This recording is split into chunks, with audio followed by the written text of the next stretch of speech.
জর্জরিত পরিবারের স্বস্তির পর্শ শবজান বেগমের পাশে দিনেশ ফাউন্ডেশন।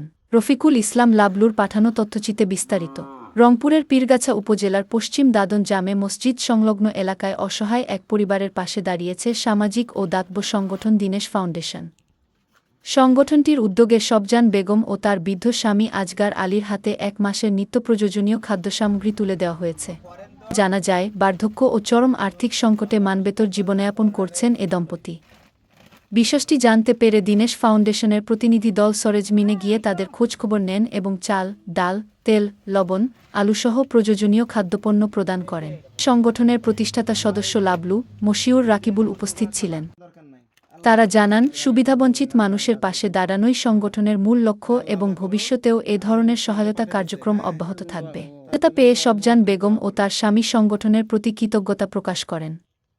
স্থানীয় সচেতন মহল এ উদ্যোগকে মানবিকতার উজ্জ্বল দৃষ্টান্ত হিসেবে উল্লেখ করেছেন।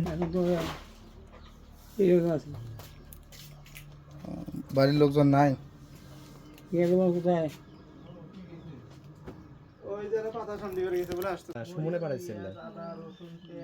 কেমন কেমন লাগতেছে এগুলা পাওয়ার পর? আপনি একটু বলেন তো, কে দিছে এগুলা আপনাকে? সুমন। চেনেন, দেখছেন, গেছিলেন? তো ওই যে রমজান মাসে 1 মাসের বাজার দিল, আপনার কি ভালো লাগতেছে না?